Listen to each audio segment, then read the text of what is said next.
Come in, my friend. Don't stand there in the cold. Sit. The fire is at that perfect stage where the wood has stopped its frantic crackling and started to glow with a deep, steady heat. It's a quiet strength, isn't it? It doesn't fight to be seen, it just is. Lately, I've been sitting here in the silence of this cabin, thinking about why we human beings are so incredibly exhausted. We are the only creatures on this vast earth that try to carry the entire world on our shoulders every single day. We wake up with a list of things we must control, people we must change, and futures we must secure.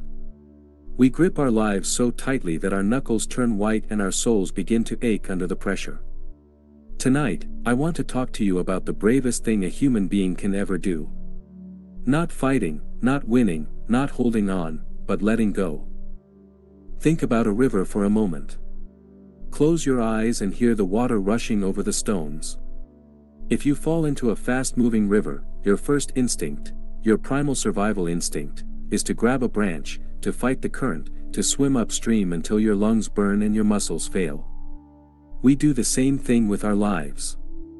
We fight the what-ifs, the should-haves, and the why-me's. But have you ever noticed that the more you fight the water, the more you sink? The more you struggle, the more the current pulls you under. It is only when you relax, when you open your arms and let the water carry you, that you begin to float. You become one with the flow. We often forget that wisdom is not in mastering the ocean or commanding the waves. Wisdom is in learning how to trim your sails to the wind that is actually blowing today, not the one you wish was there or the one that blew yesterday. I remember an old friend of mine from many years ago, a fisherman named Elias. He had spent 50 years on the salt water, and his face was as lined as a map of the world. He used to tell me that the secret to a long life was knowing exactly when to let the net go. He told me about a day when a massive, unexpected storm caught him miles from the shore. His net was full, the biggest catch of his life. It was a haul that could have paid for his retirement, his comfort, and his peace for years. But the weight was pulling the boat under. The waves were crashing over the bow, and death was staring him in the face. Elias looked at the fortune in the net, and then he looked at the dark, cold water. In that moment, he took his knife and he cut the ropes. He watched his treasure sink into the abyss. He returned home with an empty boat and his life. People in the village called him a fool, but he just smiled and said, "I didn't lose my catch, I traded a heavy net for a light heart."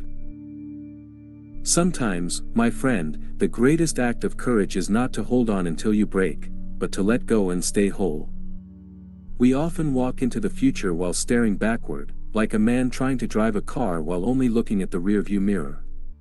We carry old grudges like heavy stones in our pockets, wondering why our journey is so difficult.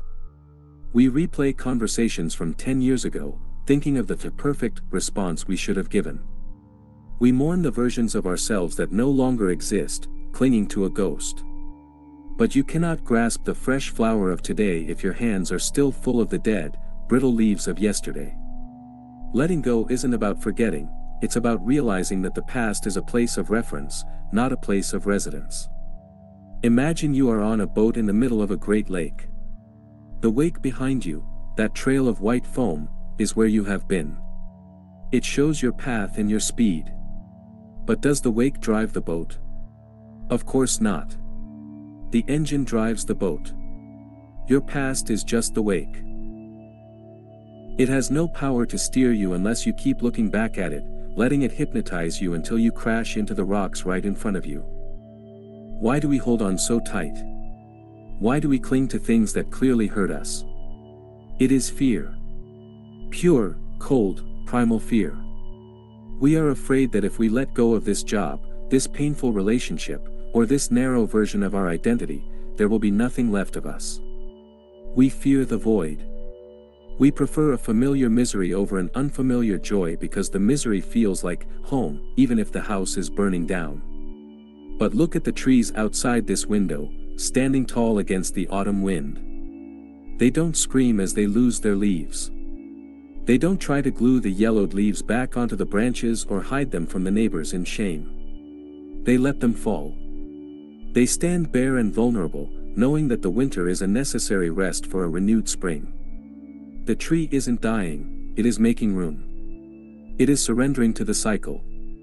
If you want a new, beautiful chapter of your life to begin, you have to stop rereading the last one until the pages are torn and the ink is faded.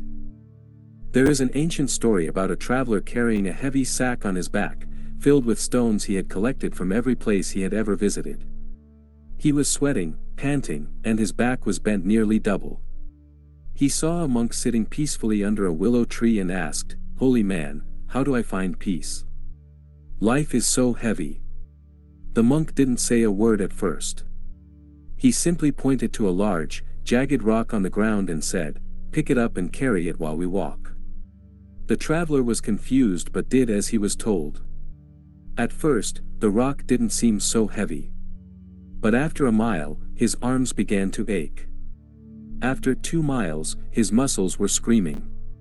Finally, he dropped the rock and cried out, "I can't carry this anymore.